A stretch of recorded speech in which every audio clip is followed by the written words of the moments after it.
portion of that dissertation. So I am given only an hour or less than an hour to present. So I chose this particular topic, no, to share with you. So I will be focusing just on the curriculum, the social studies curriculum, and on the how citizenship education is embedded, excuse me, or integrated in the social studies curriculum. So I was told that most of you are teachers of social studies, or some of you are pre-service teachers for social studies, so on social studies. So I would suppose that this topic is something that would be of relevance to all of us, no? Hopefully, it will be able to help you better understand our role as social studies teachers and the vital role that we play in the society, no? So let me just share with you a brief background, no, on this study. So I suppose you are all familiar. I hope, no, you are all familiar with the K to 12 program, since this is the existing order now in the Department of Education, no. So the recent K to 12 program of the Department of Education actually promises master of concepts and skills to develop lifelong learners and prepare graduates for tertiary education, middle level skills development, employment, and entrepreneurship. No, so I don't know if you have encountered this, no, but it's the promise of the DepEd. And if you see of the K to 12 program of the DepEd, no, so you'll see that the goal here is really to develop a holistic individual, no, holistic individuals that would comprise the Philippine society. No? Anyway, from time to time, no, I will be asking you some questions and hope you'll be able to participate, since the participants of my research, of my dissertation, were actually social studies teachers, no, grades 4 and grade 5. So hopefully you'll also be able to share some, as you're able to relate with some of the points, no, that I will be sharing with you later. So the K-12 program hopes to develop critical thinking skills among students and prepare them to become productive citizens of the country. No? So based from this statement, ano ba yung pinaka-challenge, do you think, from this statement? No? What can you think about, or what can you sense from this statement, no, by the K-12 program? So the idea here is that we be able to develop critical thinking skills, no, among our students, and for them to become productive citizens of the country. Now, what does citizenship means? What does a citizen mean? How do we become productive citizens of the country? Probably that would be one of the most interesting questions, no? So, citizenship education actually is a curricular area of study, no, that teaches the students to become active members of their political community at the local, national, and global levels. And I think this relates to what you have heard in your in the lecture last week about global citizenship, because when we talk about citizenship, it's not just about you being a member of your nation, but now we're talking about being global citizens, no, citizens of the whole globe, no. Okay, so since it is a curricular area of study,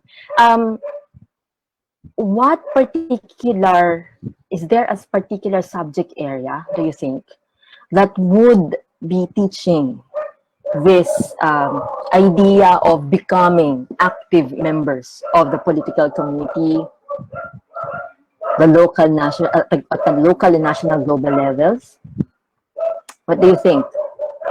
You can turn on your microphones. Is there anyone who would want to answer? Is there a particular field?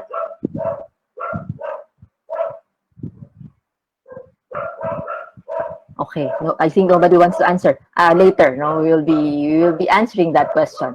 Okay, citizenship actually is the primary justification for social studies. No? So again, you will see the burden being given to social studies, since this is the reason why the subject exists. No,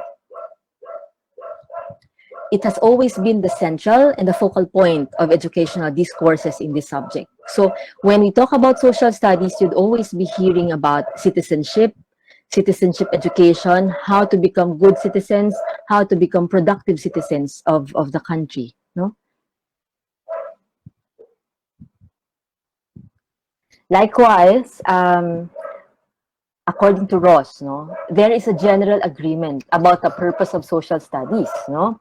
And what is that? No, that is to prepare the youth so that they would acquire the knowledge, values, and skills needed for active participation in the society. No, so you see, you will be able to really see the purpose, our purpose as social studies teachers, that will be able to prepare the youth. No? So the question now, actually, when I've read all about these things, and I've taught social studies for quite a while, no, I was really thinking of, am I able to prepare the youth, no, so that they'll be able to have that skills that they need in order for them to actively participate in the society. So it was really a great question, a big question, a great challenge also, no, to me, and I suppose to all teachers in the social studies field. So according to the Department of Education, social studies primarily addresses societal needs and promotes the value of patriotism, nationalism, and citizenship education. Actually, you'll also see this in our constitution, no? There's really a portion on that the educational system should be able to promote citizenship, active citizenship, patriotism, and nationalism. And it's with the organization of the Department of Education, it lies heavily on the social studies subject. Okay, now, there was one person, no, who made an extensive study about citizenship education. She is Maria Luisa Doronila. In 1983, no, she had I think it was her dissertation also, no, about citizenship education. So that dissertation happened when 27 years ago, no. According to her, during that time, there is no exclusive subject in the curriculum on citizenship education, and so the advancement of national consciousness is not clearly discussed and evaluated in school. So, while I was trying to recall 1983, there is already a Department of Education, actually, it's the DEX, no, Department of Education, Culture, and Sports, no? But according to Doronila, in her analysis, there was no exclusive, like there was no particular subject, no, to talk about citizenship education. And because of that, she observed a lot of things um, about the consciousness of the people, of the students probably, on how they have on their attitude towards the country, you know. However, in 1997, after 14 years, Laboga revealed that the task of building good citizens is carefully laid down in the curricular content of social studies. So in 1983, according to Doronila, there is no exclusive subject that would talk about citizenship education. However, in 1997, the task was seen in the social studies subject. No? Are you still with me? Can you still hear me? Yes, Yes po. po. Okay, thank you. Yes. Okay. So, however, no, going back to Doronila, no, why did she say that? I mean, what triggered her, to review, to analyze if there is a particular subject, no, that would talk about national consciousness, no. During that time, many sectors have expressed their apprehension on the blatant lack of a sense of concern by many students towards the Philippines, no. And what are these? Okay, isa-isahin natin, no. First is the behavior of students during nationalistic activities such as flag-raising ceremonies. No? Second is the apathetic attitude shown when they give opinions regarding major issues about the Philippines. Third, how they perceive themselves as future citizens of the country. And lastly, their obvious preference to work and stay abroad. Okay. Now, I think I would ask you to unmute your microphones. You know, like if there are some who would want to share, do you agree to what Doronila has observed, no, on these points? It was in 1983. Now, since most of you are teachers, or some of you are teachers, and some of you are pre-service teachers, no, intending to become social studies teachers, do you observe the same as observed by Doronila? Hello, everyone? May I hear your thoughts? Can you hear me? Yes, ma'am. Okay. Do you observe also the same points, the same things? What's the question, ma'am? Do you see my screen? You see my screen, right? You can see my screen? Okay. So I've based on that, there are 4 points that were observed by Dr. Doronila, no, during the in 1983, and I was asking if you are also able to observe this even during this period of time. How is the behavior of students during nationalistic activities? What are the attitudes of your students, of the people, no, towards some issues about the Philippines, no? Do you see the same? Do you observe also the same points? Have you observed the same points? Yes. You see, do you think it's still applicable up until now? Yes po, especially the last point maybe, where Especially the they last still one. prefer to work and stay abroad, maybe because of some practical or personal reasons, Okay. thus compromising our sense of concern with the Philippines. Okay, thank you. No, you mentioned particularly that it's obvious. No, it's more seen in the fourth point. No? And the irony of it is, these things have been observed 27 years ago, and up until now, they are still the same concerns. No. Now, in 1994, that was like 11 years after Doronila's study, according to her, one of the greatest problems being encountered by the Filipino nation is the apparent loss of the sense of national identity as manifested in the following. No? So, first is partiality towards foreign places and products. Second is problems of underdevelopment. Third is poor or minimal knowledge of Philippine history. Fourth is a confusion over national language.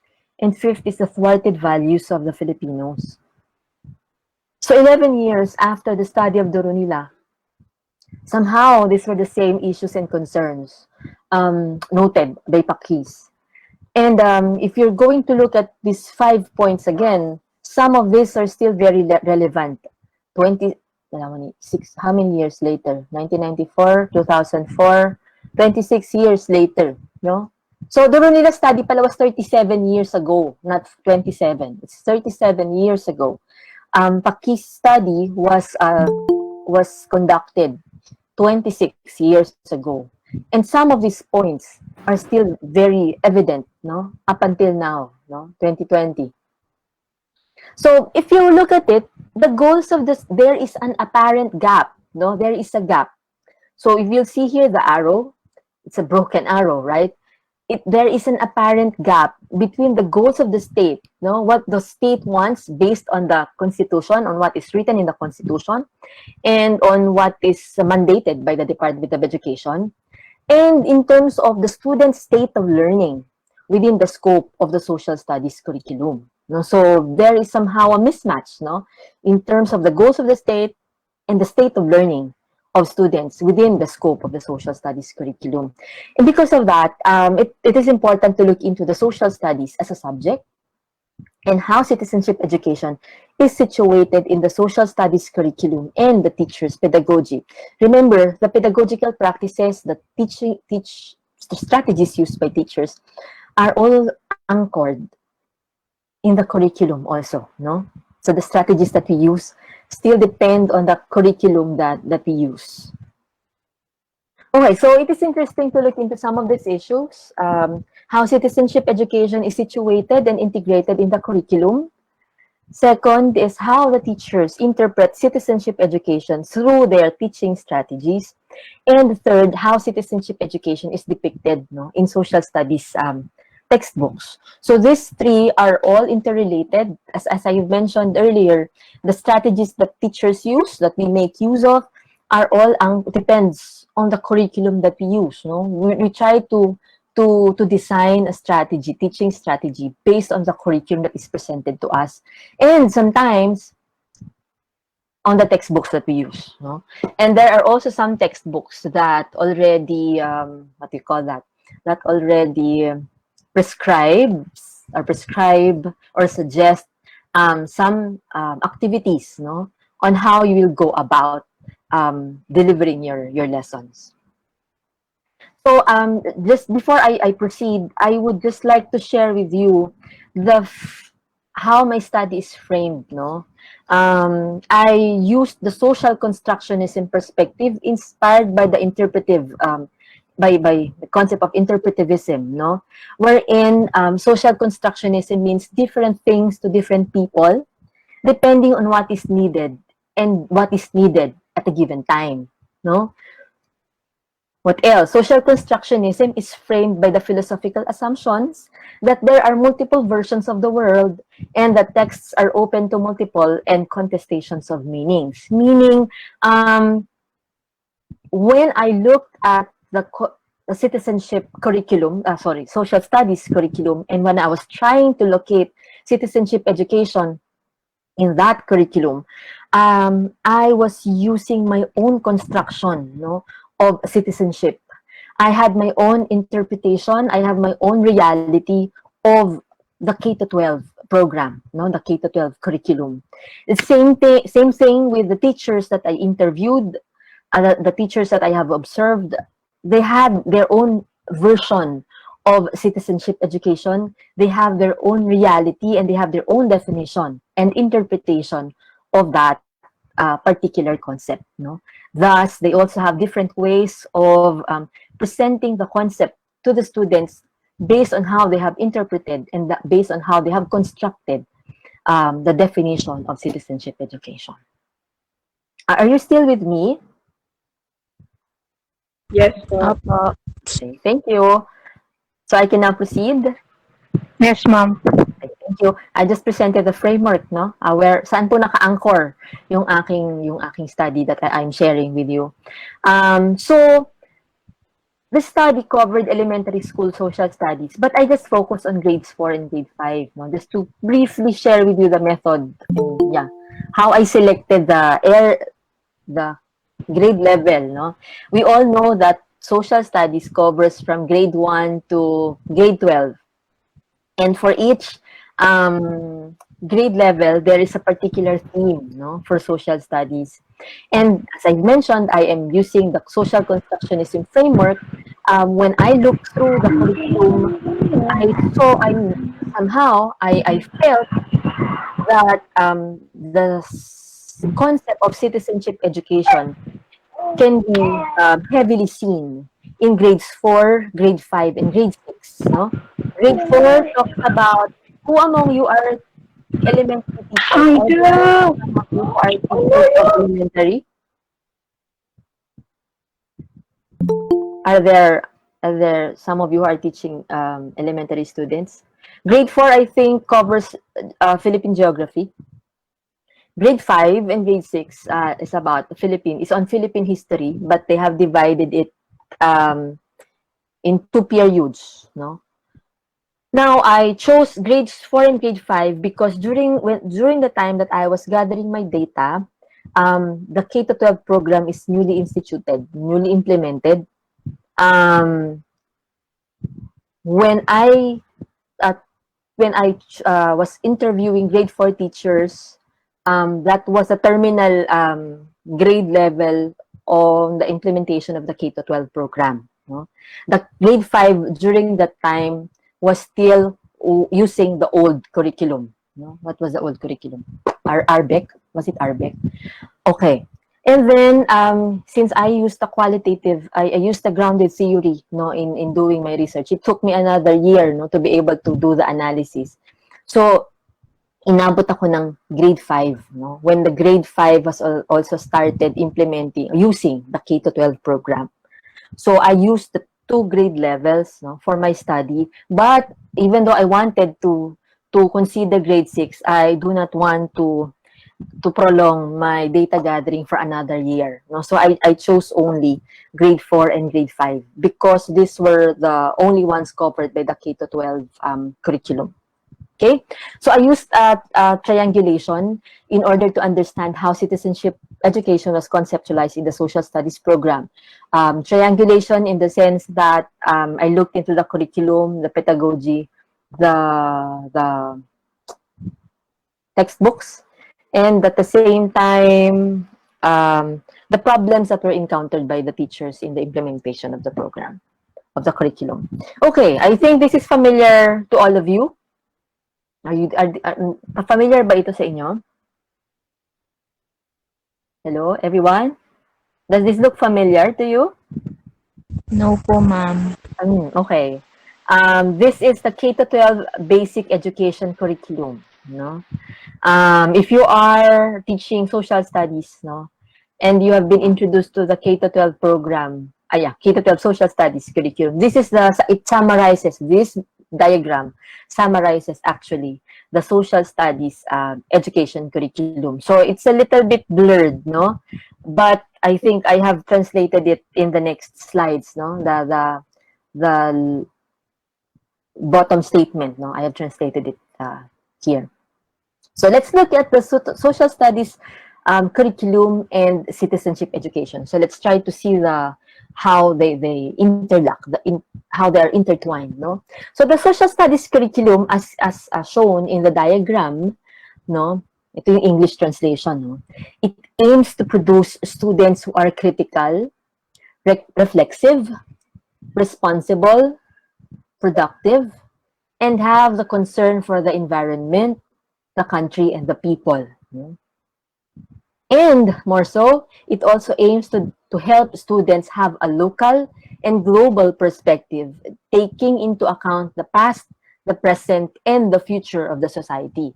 So, trying to observe and digest, no, the curriculum, the mandate, no, what we are supposed to do with the students. Can you imagine that we are, as teachers, no, we are the ones to implement the curriculum, and what is the goal, no, for us to produce students who are critical, no? So are we able to do that, no? Who are reflexive, no? Who are responsible, they have concern for the environment, the country, and the people, no? Are we able to help the students have a local and global perspective, and at the same time considering the past, the present, and the future of the society, no?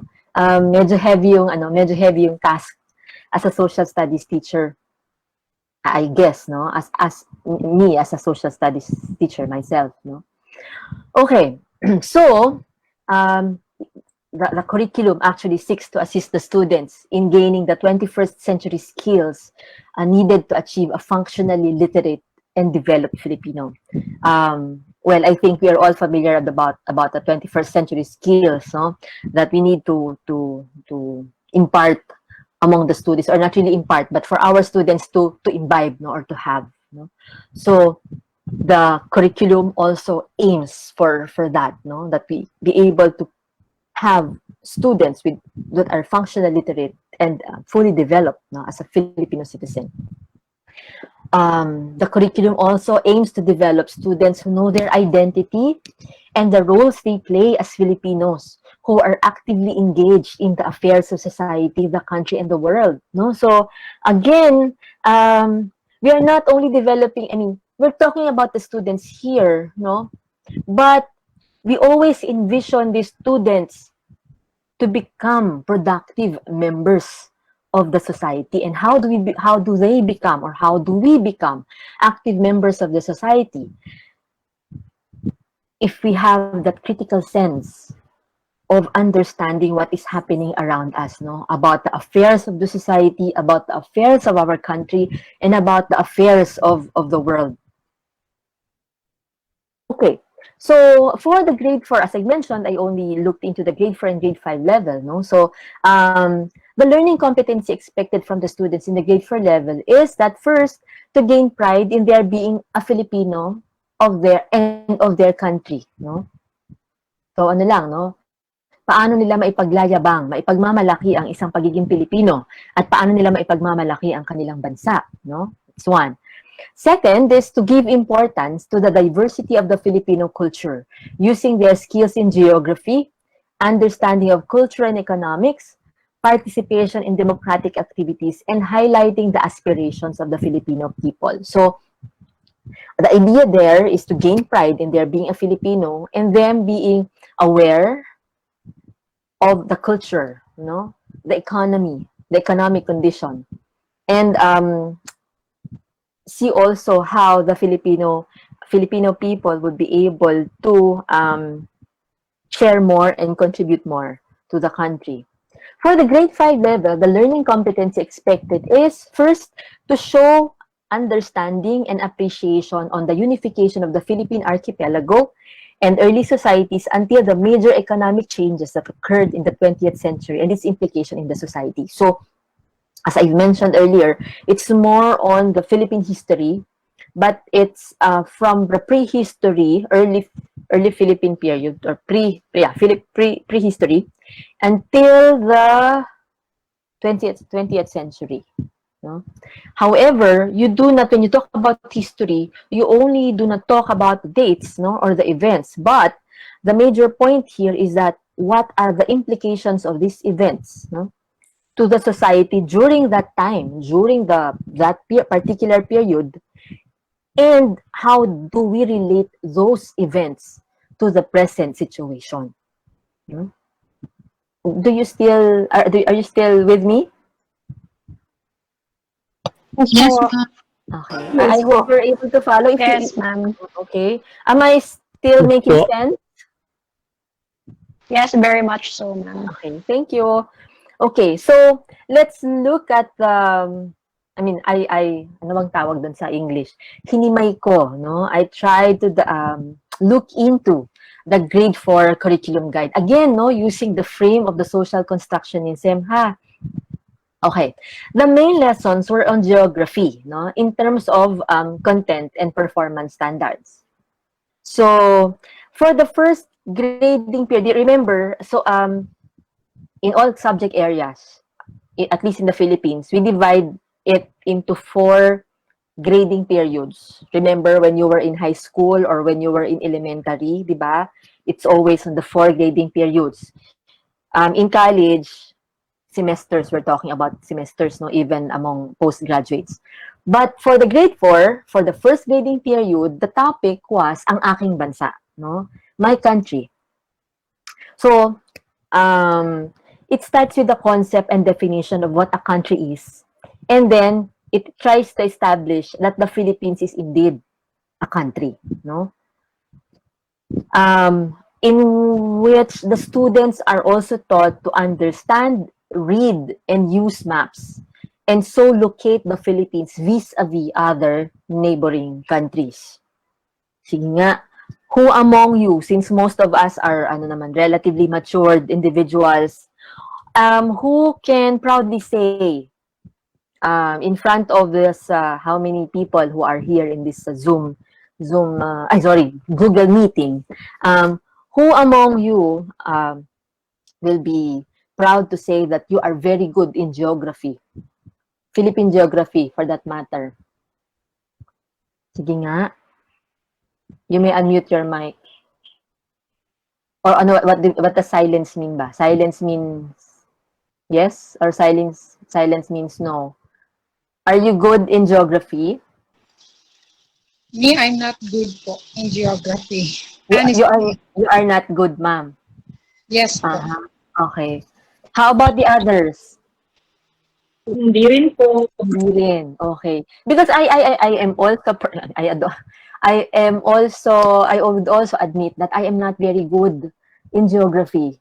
I barely remember, I mean, when I was in elementary, I could not remember how geography was taught to us, no, by our teachers. Probably, we were just shown a map. I don't know if we were even asked to memorize, no, the places. But it was only later when I got a little bit more matured and when I was already able to travel, no, around that I tried to my best to understand muna saan ba ako pupunta? Ano ba yung pupuntahan ko? It was only after I have graduated in college or even years after I've graduated in college that I tried to learn ano ang katabi ng Baguio City, ano ang katabi ng Kalinga, ano ang katabi ng Iloilo. It was only then that it became clearer to me.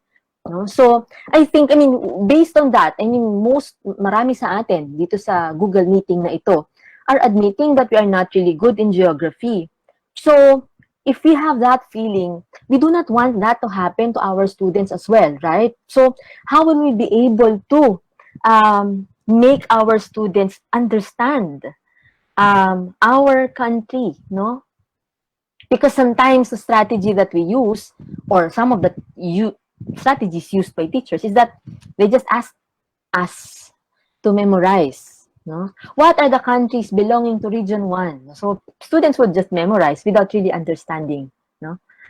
And then later, you'll realize that there are some provinces pala that will be divided into two. No? Politically. So, may mga iba pang issues yan. But let's not talk about that anymore. Anyway, the students, for the first grading period, no, the students would also be able to enumerate the beautiful places, the tourist spots, the natural resources of the country. No? I mean, I looked into the material, the textbooks that they use, and that they have discussed these points. No? But take note, there are also a lot of beautiful places and tourist spots that are not really promoted very well. Hence, they are not included in the textbooks. No? Are you all from Tarlac? I mean, I know that there are some participants who are not from Tarlac, but I suppose mas marami ang from Tarlac, no? Ano ba yung mga magagandang places sa Tarlac na pwede naming puntahan, na pwede nating i-visit? Ano, meron ba? Ano bang magandang place? Sige nga, if you know your locality very well. I'm hearing an answer. Saan po? Monasterio de Tarlac. Monasterio de Tarlac. Okay, it's a beautiful, is it a tourist spot po? Yes, ma'am. Okay. But have you seen Monasterio de Tarlac in some of the textbooks that we use? Parang wala po. Okay, parang wala eh. So, that's the point po, no? How will we be able to let our students appreciate ang aking bansa, no? As the title suggests for the first grading period, if we are not able to showcase or highlight some of the tourist spots within our locality, no? So, ito po yun, magandang ma-share natin among our students, yung even the local history, local geography. No?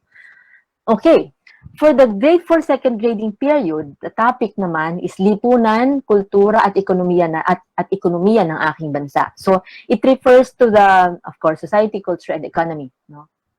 The interplay of these three.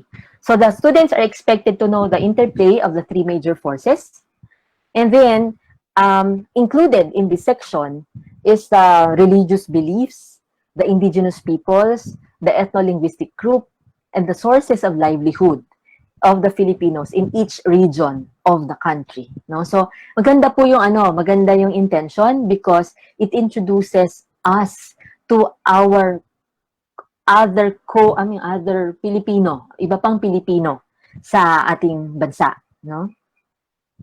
And the students are expected to analyze the different livelihood activities of Filipinos by region. So we get to know the culture, we get to know the economy, and through that, it gives us somehow a tour, no, of the whole Philippines, no.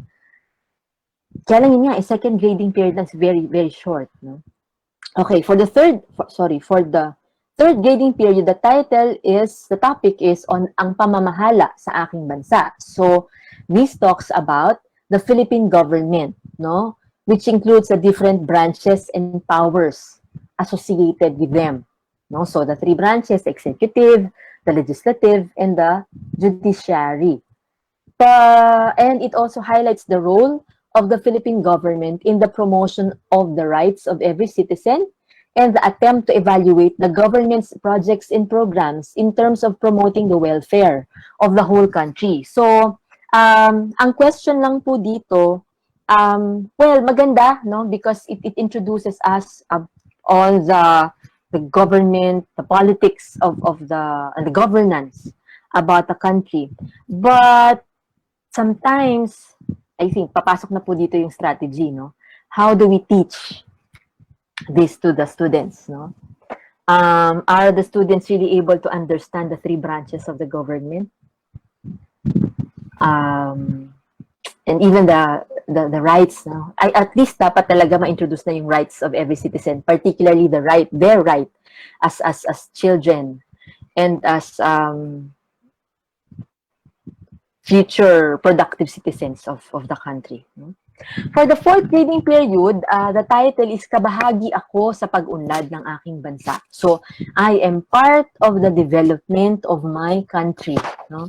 Maganda naman kasi it's very first person, very personal, no? That I am part, no? It gives a challenge, no, to the students on how they'll be able to be involved, how they'll be able to contribute, no, to the development of the country. So, the learning competency is natatalakay ang konsepto ng pagkamamamayan. So, dito daw ata papasok yung concept of citizenship, education. The specific topics in this grading period are civic efficacy, rights in the society, and Bill of Rights. And this emphasizes appreciation of Filipino products, following the rules and regulations of the country, as well as taking care of the environment. So, medyo malawak po yung hawak nung grade 4, topic 4, because it talks about, rights in the society, Bill of Rights, and other appreciation pa of Filipino products. So, very rich yung grade 4 curriculum in terms of how the country is introduced to the students, no? So later po, we'll try to connect, no, these topics with how it was taught, no, by the teachers. Okay, citizenship education in the grade 5 curriculum guide, no? So I looked into the grade 4 and I also looked into the curriculum of the grade 5 students. So, the grade 5 social, as I mentioned earlier, the grade 5 social studies focused more on the history of the Philippines, particularly on the pre-colonial period until the 20th century. Ano to, hanggang American period ata ito. And then, the major learning competency is understanding and giving importance on how the Philippines as a country was organized from the early societies up until the 20th century, so 1900s, no? It also aims to inculcate among students how they value the issues confronted by the Philippines in the past and in the present to achieve a better and more developed future of the country. As I've mentioned earlier, wala pong kwenta yung pagdidiscuss natin ng Philippine history, pagdidiscuss about pagsakop ng mga Kastila, if they will not be connected with the present condition of the Philippines, no? At yung may forecast of what would happen in the future. I think that's the very essence of teaching Philippine history among the students ng grade 5. So, For the grade 5 first grading period topic, ang topic nila ay ang pinagmulan ng lahing Pilipino. So the beginnings of the Filipinos, no? So lessons are on pre-colonial Philippines, highlighting the barangay system, the early ways of life, the traditions, culture, beliefs, and practices. Ito yung mga panahon ng mga dato, yung mga stratification, no, during the early period. The students are expected to compare the differences of the Philippine culture then and now, and draw conclusions about the contributions of the early Filipinos with how the Philippine society developed. It's written in the curriculum, no, even in the textbooks that they use. And somehow, they are able to see how the Filipinos have evolved in terms of their identity as a member of the country, no? As I've mentioned, no, the topic was more on the beginnings, no, of the Filipino, no? The Filipino as an individual. Okay, for the second grading period, the title was Pamunuang Kolonyal ng Espanya, ika-16, ano ba ika-16? Ika-16 hanggang ika-17 siglo, 1700s to the 1800s, no? It focuses on how the Philippines was colonized by Spain and how it changed the way of life of the Filipinos. And the students are able to compare the way of life of the Filipinos before and during the Spanish regime. Now, may I ask you again, since some of you earlier said that you are not quite good in geography, can you say that you are much better in Philippine history? Hello, everyone? Are you still with me? Yes, ma'am. Yes, ma'am. Okay. So, can you say that you are much better in Philippine history than in Philippine geography? Yes po. Okay. So, you're better, no? At least you're able to like relate, no, to some of the stories, no? Especially, excuse me, the exciting stories, no, that we have in our history. Okay. For the third grading period, ang topic naman nila ay pagbabagong kultural sa pamahalaang kolonyal ng mga Espanyol. So, it talks about the development, the changes in the culture of the Filipinos brought about by the Spanish colonialism, no? So, it talked about the changes, no, the impact that the Spaniards had in the lives, in the social and cultural way of life of the Filipinos, no? The students are expected to be more critical in terms of how the changes in the Filipino culture after coming of the Spaniards in the country. Again, if we go back to our primary justification, hindi po tayo aalis doon sa ating pinag-usapan kanina, no? That the primary justification of social studies is citizenship education. So how do we teach that, no? Are we able to see that concept of citizenship education in the topics, no, that are being discussed in the social studies curriculum, no? So, ang point dito is if we are able to be critical in terms of how the changes in the Filipino culture are, I mean, if we are able to see, then somehow we are opening the door of teaching the students to become reflexive and critical of what is happening around them, no? It includes topics on early revolts on the indigenous peoples, like the people from Cordilleras in some parts of Mindanao. It also talked about the rebellion that they initiated against the Spanish colonial rule. Therefore, it emphasized the different struggles of the early Filipinos, no, to fight for their freedom. So, pinapakita na po dito yung pakikipaglaban. So, when we talk about pakikipaglaban ba, can we say that we are already teaching the students about citizenship education? No? So, later, no, we'll try to answer all these questions. So, the learning competency expected is that nasusuri ang epekto ng kolonyalismong Espanyol sa pagkabansa at pagkakakilanlan ng mga Pilipino. So, are we, I mean, what is expected of the students is that they'll be able to analyze the effect of the Spanish colonialism on the identity of the Filipinos. So, papasok po ba? I mean, if we're going to look at it, the curriculum, the grade 5 curriculum, pumapasok po ba yung concept ng citizenship education? Again, going back to my point of social constructionism, no? For me, pwedeng ang sagot ko ay yes, but for you, you have your own concept of citizenship education. For you, your own construction might say that hindi, kulang, no? Kulang yung pagtuturo, kulang yung nasa curriculum. Again, no, it depends on how we view yung concept of citizenship education. Okay, the grade 5, for the fourth grading period of the grade 5 students, grade 5 level, sorry, mga pagbabago sa kolonya at pag-usbong ng pakikibaka ng bayan, no? So it's from the 18 daan taon hanggang sa 1815, no? So 1700s until 1815. So it looked into the effects of colonialism on the way of thinking of the Filipinos during the 18th century. Now, if you look at it, ano ba yung existing order, no? How do the Filipinos during that time think about towards the Spaniards, towards their society? Sa palagay niyo po ba, buhay na yung citizenship among the people during those times? Or is it something that we only introduce to our students now na we're trying to analyze that they have already have that sense of citizenship during the earlier period of time?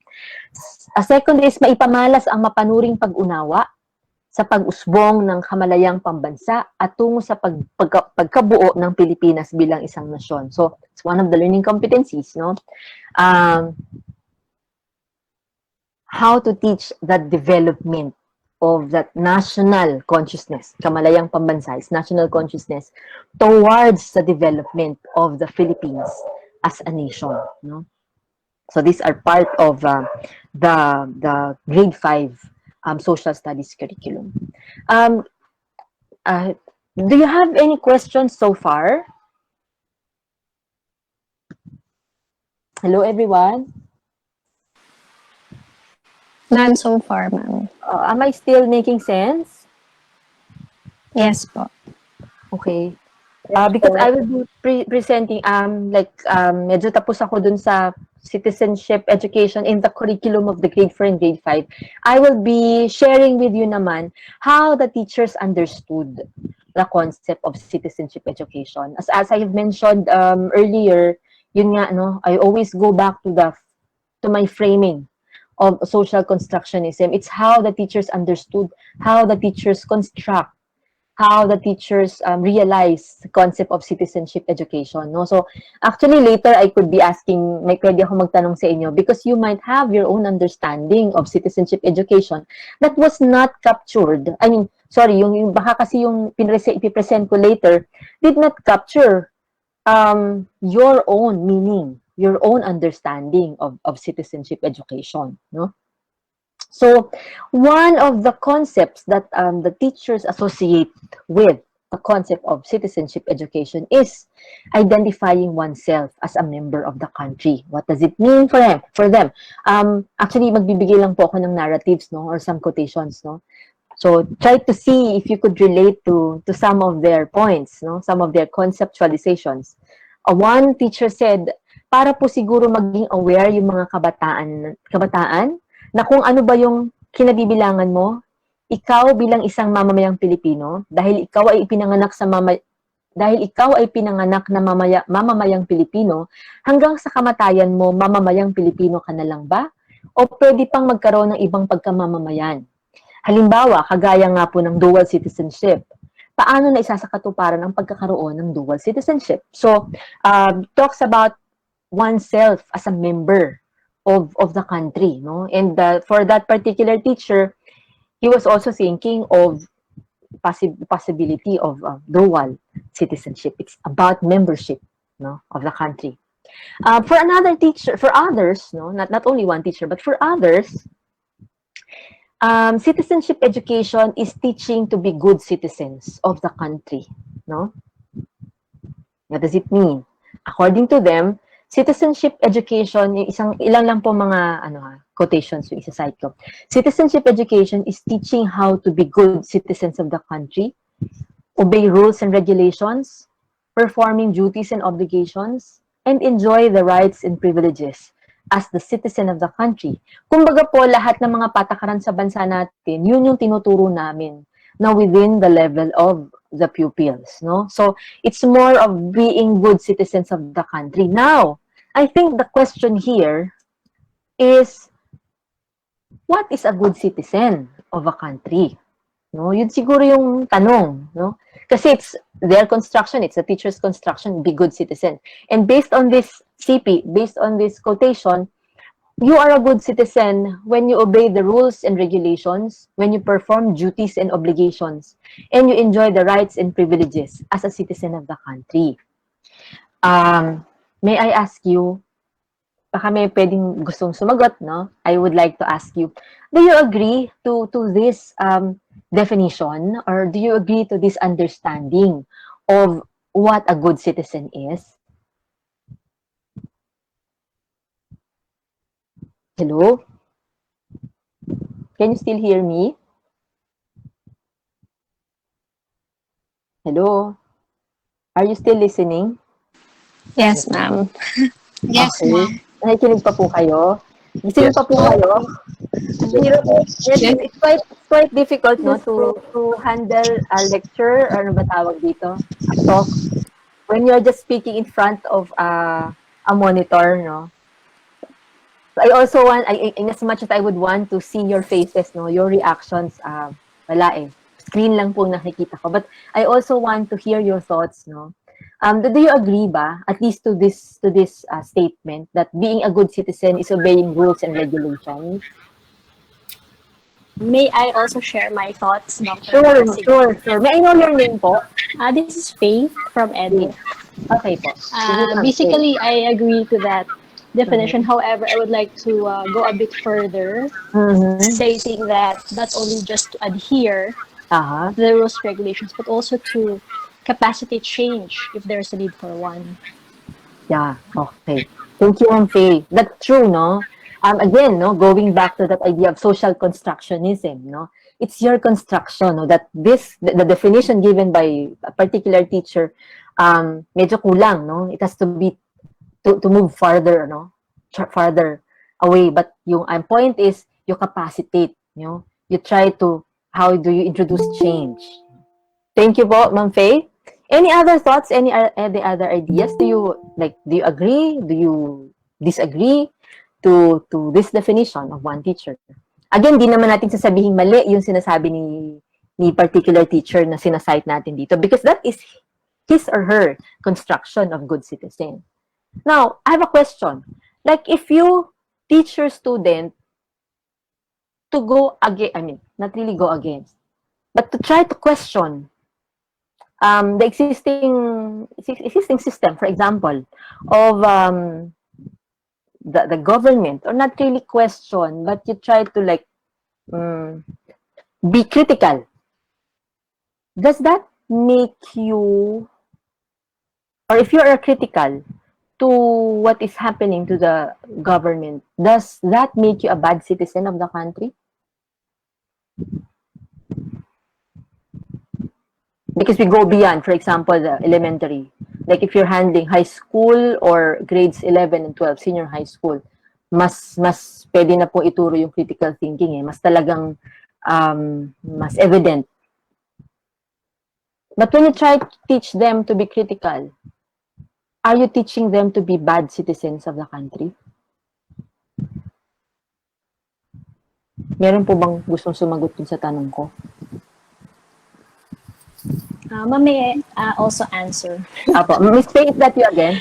Yeah, sorry. Okay. Miss Faye. Okay po. In line with my answer a while ago, maybe it's not necessarily bad in that sense, but Yes. depends on whether or not the method is being proactive or reactive. When you're reactive, you just criticize, you Yeah. just give all the negative stuff. But when you're proactive, you criticize and you provide solutions as well for that. Okay. Thank you po. Thank you, Ma'am Faye. No?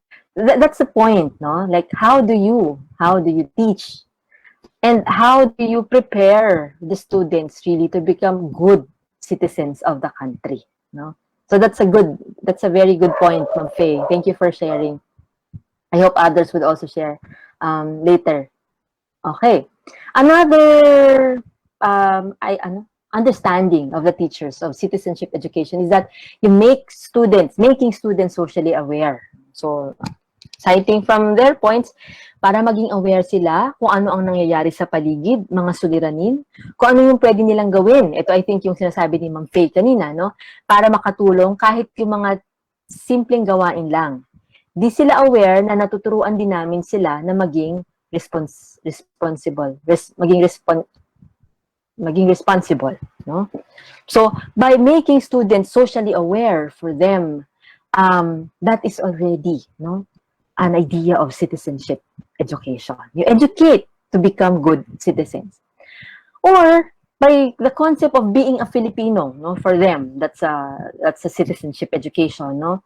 Citizenship ay ano lamang, sa isip ko po, ayun po ay pagiging bilang tao sa kanyang bayan. Katulad ng Pilipino, nakatira ka sa ating bayan, isa kang Pilipino. Pag nakatira ka sa ating bansa, dahil ang mga magulang mo ay Pilipino, kaya ikaw ay isang Pilipino. So, yung concept of being a mamamayan, the concept of being a citizen, Filipino citizen, like, nanay ko, tatay ko ay Filipino, at ako'y pinanganak sa Pilipinas, therefore, ako ay Filipino. So, that's how, one of the points how they see citizenship education. I think this is a very big issue, no?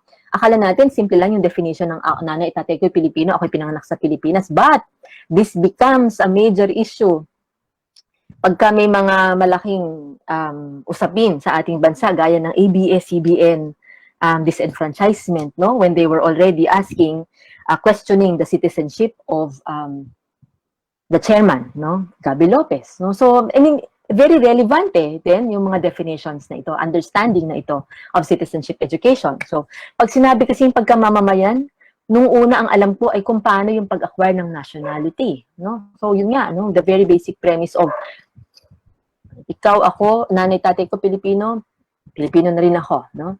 Okay, for other teachers teaching students to value their being a Filipino is citizenship education. So ano yung point? Para mapahalagahan ng isang bata ang pagiging Pilipino niya. Para mahalin din niya yung mga kulturang Pilipino. Diba? To recognize the good moral values or attitude a citizen possesses. Pinapakita ang moral values to become a productive person in the family, self, community, and as well as country, no? So, you teach the students the value, no? And to value their being a Filipino, how they appreciate, paano nila mas mamahalin yung kulturang Pilipino. In relation to that, in support to that, iba pang statements ay, kasi nga ma'am, tingnan nyo ha, batang maliit pa lang, pag tinanong nyo kung anong gusto niya paglaki, sabihin nila mag-Amerika, mag-Japan. Sa bagay, doon malaki kumita. Honestly speaking, dito mo kikitain, pero mawawala yung ano natin sayang yung pinaglaban. Lagi ko yung sinasabi sa kanila, sayang yung ipinaglaban ng ating mga bayani. So again, going back to the idea of teaching the students to value their being a Filipino. For them, that's one of the definitions. Another is teaching students to be a responsible member of the state. Ang pinaka-objective daw, para sa mga estudyante ko, para maging active and informed citizen. Maging makabansa, makatao, at makabayan, makakalikasan, saka maalala nila yung nagawa ng ating mga bayani. Huwag nilang kakalimutan. Another point is, paano mo igising ang kaisipan? These are direct translations po ha. Paano mo igising ang kaisipan ng bata na siya ay maging produktibo? Ayan na yan. Pag ipinagtanggol mo ang sarili mong bayan, ay pagkamamamayan pa rin pala yun. Dahil dito natin matuturuan yung bata para maging makabansa at saka mahubog natin yung kanyang kaisipan patungo sa pagmamahal para maging siya ay produktibo, at maging mapagmahal sa ating bayan. No? So, how to become a responsible member nga daw of the state. No? Okay. May tanong po ba kayo so far on the constructions or understanding of teachers about citizenship education? Hello po. May tanong po kayo so far before po ako mag-proceed? Pero, konti na lang naman po yung natitirang slides ko, no? Okay. So, what are the topics in the curriculum which highlight citizenship education? Ito po ay naman from the perspective, from the construction of the teachers themselves, no? So, first is understanding the rights for them, no? Andun daw yung understanding the rights and duties of the Filipino. Sabi ng mga teachers, according to the teachers, parang halos lahat naman po ng for the grade 4 level, no? Ito po yung sa ika-4 na antas, parang doon mas maraming tungkol sa citizenship. Mas focus doon, mga karapatan, tungkulin, mga suliranin. As I've mentioned earlier, I presented to you the grade 4 topics, right? For some of the teachers, they have seen the concept of citizenship education in the grade 4, among the grade 4 grade 4 curriculum, no? Especially in unit 3 of grade 4, wherein they were taught about the programs of the government. Medyo nalalaman na ng mga bata yon. Ano ba ang ginagawa ng pamahalaan para mapaangat ang edukasyon, kalusugan, at para ma-appreciate din naman nila yon yung mga ginagawa ng pamahalaan. So, the teachers saw that in the grade 4, third quarter, it was highlighted, the concept of citizenship education was highlighted during the topics on the government, different tasks and duties of government. Okay, teaching about being Filipino, based on my observation regarding dun sa TG, meaning Teacher's Guide and the Learner's Manual, it is directly taught or included in Unit 4 ng grade 4. Ako sa pag-unlad ng aking bansa. Almost 11 lessons po yun in Learner's Manual. About more than 70 pages dun po tinatakil yun. Almost citizenship education was discussed. Malaki po ang kabutihan kasi nalalaman ng mga bata kung bakit sila ay mamamayan talaga. Kasi hindi naman po ini-explain ng magulang na isa kang mamamayan ng Pilipinas. Actually nga po, minsan ang citizenship ng magulang nila, hindi nila alam. Tapos minsan akala nila hindi Pilipino ang mga Igorot, ang mga Ilocano, hindi nila alam na sila pala ay kapwa nila Pilipino at kahit na nakarating na sila ng grade 4, no? So the teacher is trying to say that it is through the curriculum in the grade 4 that they are able to correct the notions or the misconceptions of the students, no? Through the curriculum that is being discussed. Okay, for some teachers naman, there is no specific topic on citizenship education, but it is being integrated in the topics discussed, no? They are the ones who integrate. So sabi ng isang teacher, walang directly ganun eh. Pero pwede namin siyang isingit dito sa topic namin sa pagsakop sa atin ng mga Kastila. Pwede ko siyang isingit yung kahalagahan ng pagiging isang Pilipino doon na kailangan mahalin mo yung bansa mo, kailangan ay unahin mo yung karapatan mo dito sa sarili mong bansa. So, according to them, there is no specific topic, but they could integrate it in the topics that they are discussing, no? Another teacher said, actually wala, kasi halos lahat ng topic namin sa K-12 is about pananakop. Pero siguro kasi pag sinabi namang citizenship education, parang mabuting mamamayan. Di ba parang pag nagtanggol ka ng bayan, siguro mabuting mamamayan na yon? So even the teacher is also confused, no? On how they will teach or on the question of, is there really a specific topic on citizenship education? And according to another teacher, pero sa ESP, ano bang ESP? Edukasyon sa pagpapakatao, I think. May integration kasi kami lagi. For Araling Panlipunan, pinapasukan namin lagi siya ng integration ng ESP. Another teacher said, there is no such particular topic, citizenship education, because ano lang, ini-integrate namin yan sa values formation during the application on the lesson. So it's more on like the application part, no? That they try to discuss about citizenship education. Another teacher said, ako wala. Kaya lang, ma'am, bilang guro, kailangan mong 'di ba, modify naman yung lesson, naman ang lesson. So dapat iano din namin sa kanila 'yon. Paano nila mamahalin ng bansa bilang mamamayang Pilipino? 'Di ba nga sila nga ang pag-asa ng bayan natin? So ito po yung ilan sa mga points, no, ng mga teachers when they were asked if they were able to see citizenship education like manifested in the curriculum, no. There were some who said yes, especially among the grade 4 teachers. But for the grade 5, when they talk about history and about pananakop, for them, there is no such particular topic, but they try to integrate the concept of citizenship in their lessons, no? Okay, very briefly, I will just enumerate lang po the relationship of pedagogy and citizenship education. So, how do teachers integrate citizenship education in social studies lessons? Medyo almost 1 hour na pala ako nagsasalita. Okay, integration of citizenship education in social studies lessons. According to them, as I mentioned earlier, no, dun sa mga quotations and narratives of the teachers, it's being included in the practical application of the lesson. They included part of their strategy, teaching strategies, they steer the minds of the students, no? They asking questions. Another practice, especially in Philippine history, I guess, is they tend to compare the past and the present practices.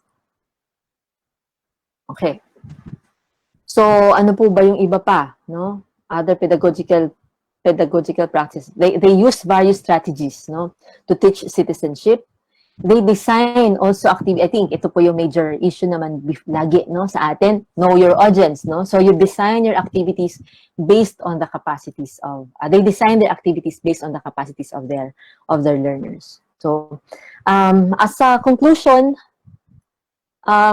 citizenship education actually remains to be a pressing concern in the field of social studies education in the Philippines. As I have started my discussion with you earlier. And then the K-12 social studies curriculum contains and directly states the mandate of social studies as a subject, and that is to inculcate among the Filipino students the value of citizenship, love for country, and appreciation of culture. The valuing of the students of their country is highly dependent, of course, on the understanding of the teachers of the concept as well as the delivery of their lessons. So, pag hindi na palalim ng teacher, yun yung malaking concern natin doon. So, again, no, it's a great challenge to all of us, no, that we really play a very critical role as teachers, social studies teachers for that matter, no, that will be able to, share with the students, no, the concept of citizenship education. And with the advent of social media and globalization, the students should realize that they still have obligations to their country, and the least they could do is to show respect and appreciate the culture and history of the country, no, despite all the challenges of social media and globalization. With that, thank you po for listening.